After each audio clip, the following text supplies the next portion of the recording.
used to work with my stakeholders to understand our systems within the enterprise. And I'll shift gears towards the second half to talk about various interventions, because we've heard a little bit about interventions today through Cheryl's talk and so on. So I'll share a little bit from some of my own examples from my work. But I want to close on the importance of health, trust, and relationships, which really I feel is a critical thing to consider throughout all this complex work. Not to forget the importance of that. So around 2019, I was at the end of a very ambitious migration and redesign project, which eventually got terminated by the company after almost 2 years slogging away. And it forced me to kind of question if there were other ways to go about large, complex design efforts. And up to this point, I suppose, like many of us working in design, I had constantly put users at the center of my design efforts and worked off the basis to work with the organization to do what was right for our customers and users. And as much as that isn't wrong per se, or as much as we celebrate this as designers in our design communities, it turns out to be a very one-sided way of looking at this. Because there's a lot of reasons why organizations and teams are set up the way they are. They do lots of different things across organizations. And so it's important to take into account all of those things. And that led me to challenge my own assumptions about design. So I started to reframe my own perspectives of design around the value that my organization delivers or aspires to deliver. So this sort of broad perspective of what makes the organization an organization. And with this, I started to work backwards from that and to look through the lens of design through that context, through this larger context of this larger organizational effort, not just necessarily from the vehicle of design per se, hence this more systemic view of all things linked to this organizational value. And as a result of this process, I began to embrace the fact that enterprise UX is really, really hard, because in addition to designing for our products and services, our customers and so on, we were also involved in designing for our own change. And what I mean by that is not just the change in ourselves as practitioners, but also the change that our colleagues and our stakeholders have to navigate as well. And all that change around us, right, that we're partly responsible for. And some of the changes we just simply can't control. We have to navigate through that together. And because things are so interdependent amidst the complexity, it's just really hard to do just good design without considering everything else. So in a nutshell, I think systems thinking for enterprise UX is a little bit like doing research and design on ourselves, our colleagues, our stakeholders, our work, but also combining it with the systems knowledge and approaches to navigate that change and complexity together with other people. So in the next few minutes, I'll talk you through what this looks like for my own work. So I work at Elsevier, as Uday mentioned. It's a big publishing and analytics company that specializes in scientific, technical, and medical content. I only work in one part of the company, which happens to be the journal publications business. My team, it's a fairly big group of us, are responsible for the systems that help scientists and researchers publish their work onto our academic and scholarly journals, and then hence out to the world. Internally, we call our systems submission systems because authors or researchers submit their work onto our systems or using our systems and out to these journals. And predominantly, they are digital workflow solutions. So kind of think of it very similar to how you use a website to apply for a passport or file your taxes, lots of forms, lots of screens, lots of input, lots of different systems as well. So users have to jump from one site to another to get all the way through to our end-to-end workflows. It's a very complex space, lots of journals, lots of submissions a year, working with lots of domains as well, not just product technology as many of us do, but also editorial teams, operations, strategy, design, and the list goes on. And my work as a principal IC involves working across squads, supporting them on kind of end-to-end related experience work. So systems thinking that definitely helps in my toolkit to think more broadly across all of our workflows, but also beyond that, working across our organizational teams and so on to kind of connect the dots all together. So the sort of the challenges that we face involve innovating amidst all of these underlying complexity. So just as an example, I've shown some here, simplifying and standardizing our processes and workflows to make it easier for users, but also being mindful not to take away the flexibility that some of our journals and teams require. So the complexity is there for a good reason. So we can't just go in and just basically bulldoze a completely fresh standards all over the place, right?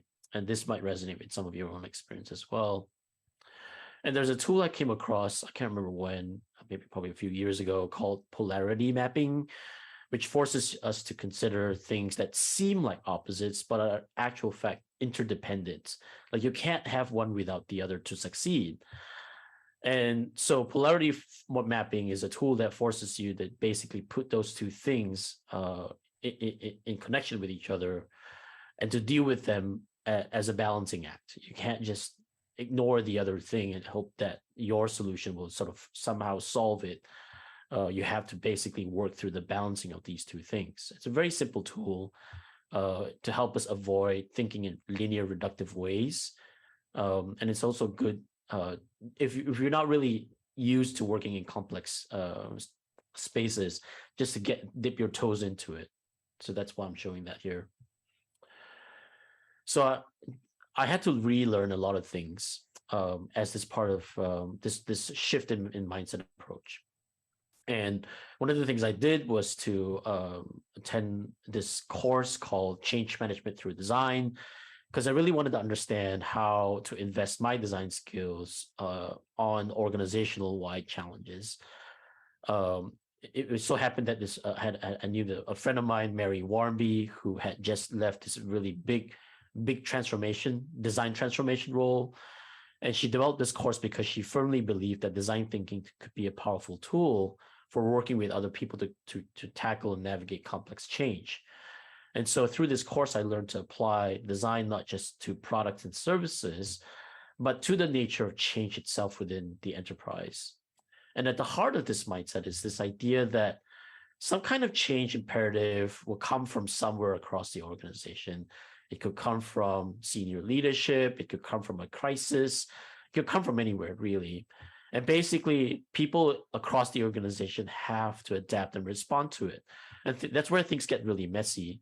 And also that's where things tend to get really ignored, that we tend to assume that teams will somehow find a way to navigate that change.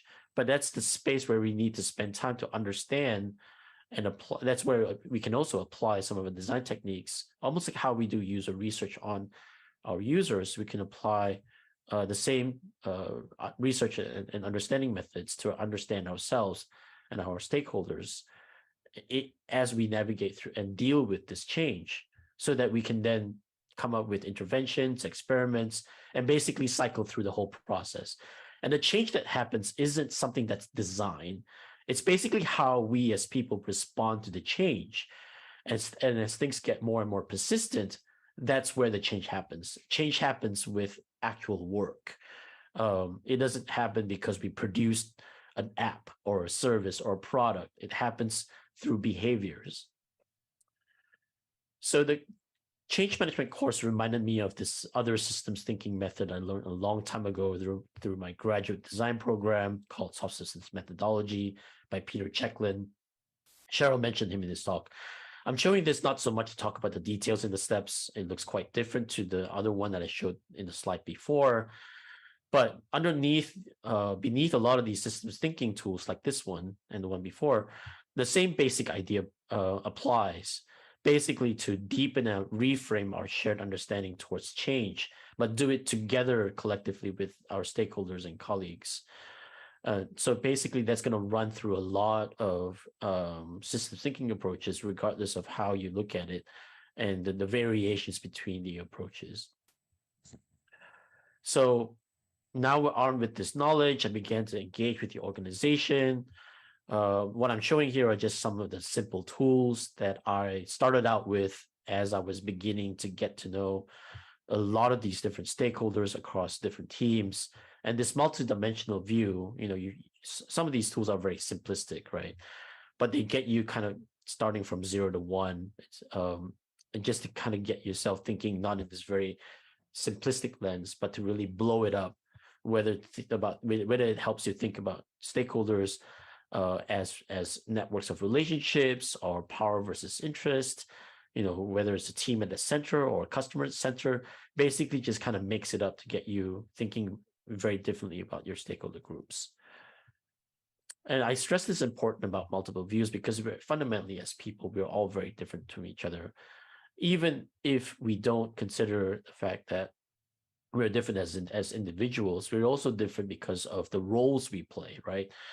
And because of that, we are set up to look at our systems in very different ways and work with our systems in very different ways. And that's why we need to take all of that into account rather than try to fight it all the time. It just becomes part of the work that we do. In systems thinking, there's the importance of observing patterns of relationships, which basically states about how people relate to one another, as in how we relate to our colleagues or our stakeholders or our team members.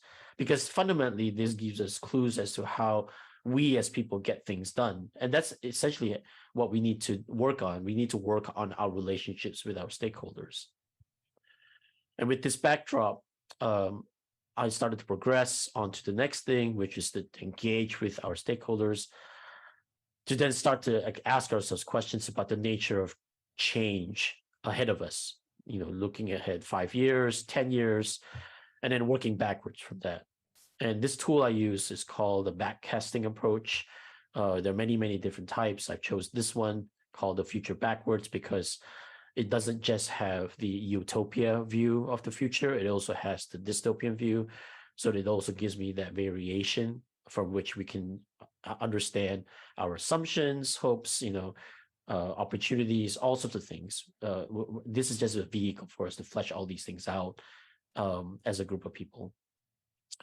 So again, diverse perspectives, any tool you want to use, the whole aim is to flesh all these things out.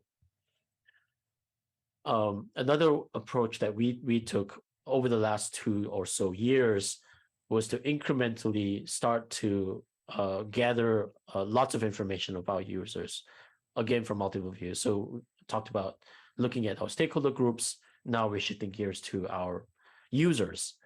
And again, we tried all sorts of things, but really what we tried to keep in mind was that systems-wide view. Because if we chose to focus only on, let's just say a set of outcomes, right? Like operational efficiency or revenue, we miss the point of this larger whole. How does the system actually look like if we were to zoom out all the way and looked at our users through that systemic view? So these are some of the materials that we produced.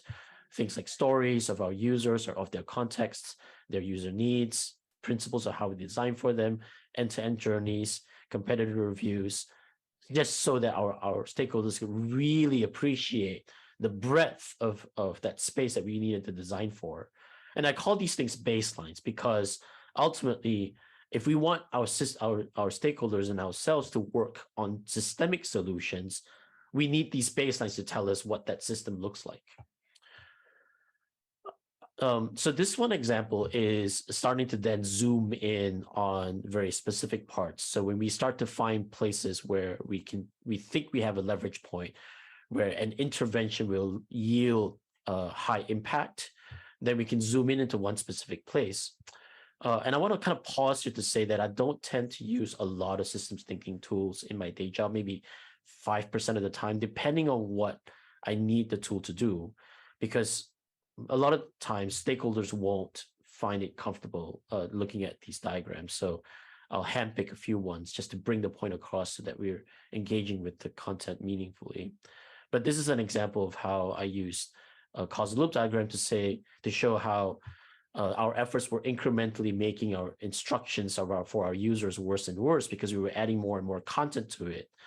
And we needed to do that, but the fact that we needed to do more of that made the content too long and unmanageable. So we needed to reframe this through a different approach by looking at tasks rather than information dissemination. So what I've walked you through are a bunch of ways that we helped ourselves look and think about the system. But that's just one part, right? Because ultimately we need to start engaging and working with our systems. So Donella Meadows, you've heard Cheryl mention her name, talks about dancing with our systems. And it's a metaphor of kind of basically just getting stuck in the mess and engaging with our stakeholders and our system directly. So one of the ways we did that was to go, okay, looking at across our ecosystem of services, many of them have names like the ones you see on the left. They're very kind of noun-based names. And I came across this thing many years ago from the UK's government digital service called good services are verbs, bad services are nouns.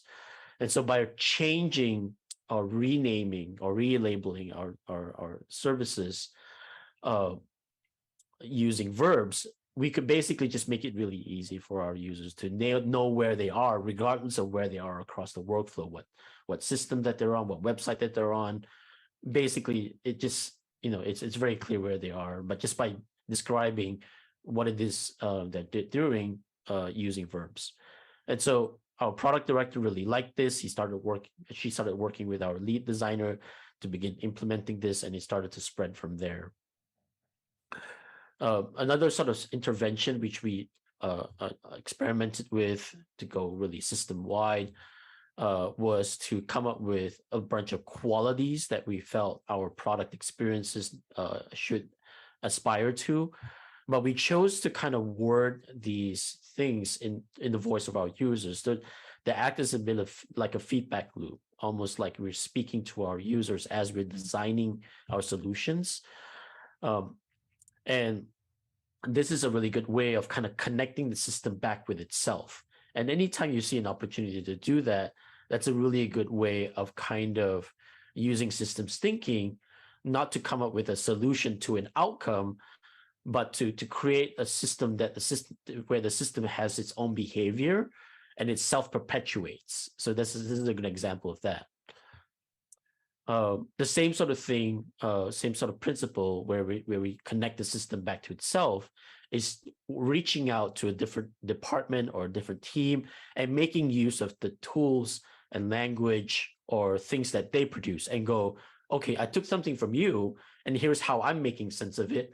And how do you make sense of my thing, right? So that's basically a habit that's really good. And we started to do more and more and more of that.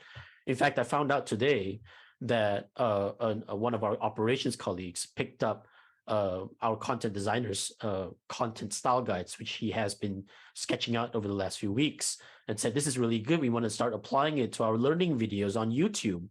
And this came up because she subscribed to a bunch of Confluence page alerts, and she just picked it up and go like, oh yeah, this is amazing. And so this is a really great way of kind of allowing people to connect the dots for themselves.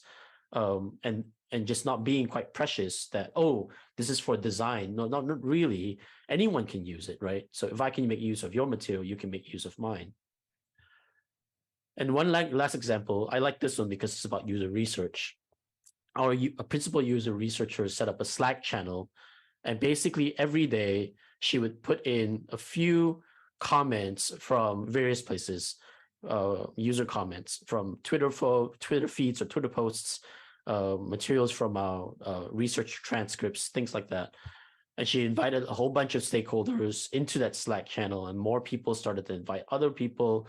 Then discussions started to take place in the Slack threads, and on and on and on. And this is a great way of kind of getting that system muscle going And because it's a daily feed, like it really feels like you're connected to something, right? And this is a really good way of how to take research and turn it into a social thing, which turns into this, becomes into its kind of own organizational wide awareness with its own relationships and interactions. And I'll admit it hasn't always been very smooth flowing.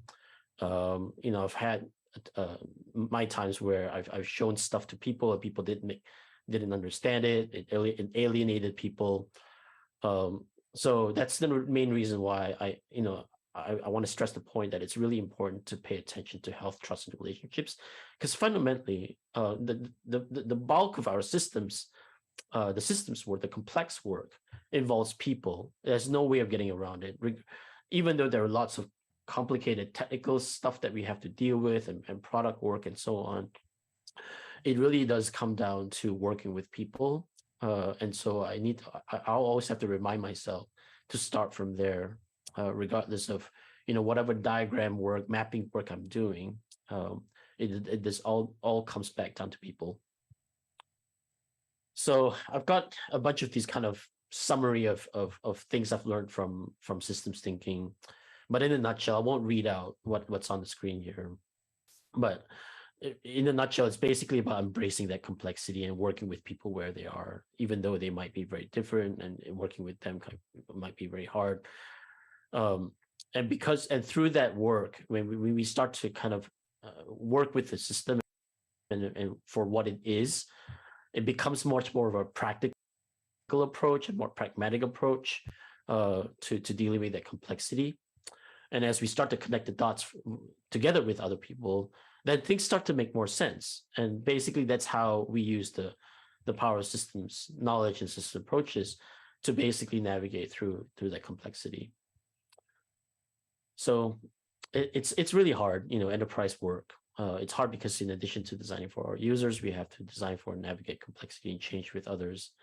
But I hope that some of the lessons that I've shared, examples here, gives us some hope that we can deal with complexity with other people, and we can do this as together.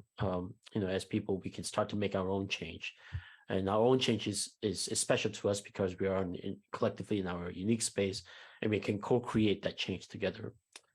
And I think this is a really good setup for Paul's talk coming next, because conversations is a really critical part of engaging with that change. And Paul's going to be going into details about that.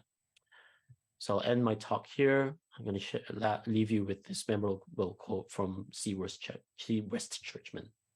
Thank you.